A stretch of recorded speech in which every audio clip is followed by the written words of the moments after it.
আরাধনা, স্তুতি, মহিমা এবং গৌরব আত্মার এই খড়গের অনুষ্ঠানে আমি আপনাদের সকলকে স্বাগতম জানাই।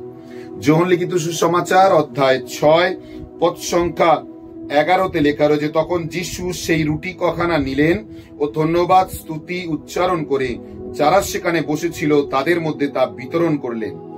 মাছ নিয়েও তাই করলেন, সকলে যতখানি চাইল ততখানি দিলেন।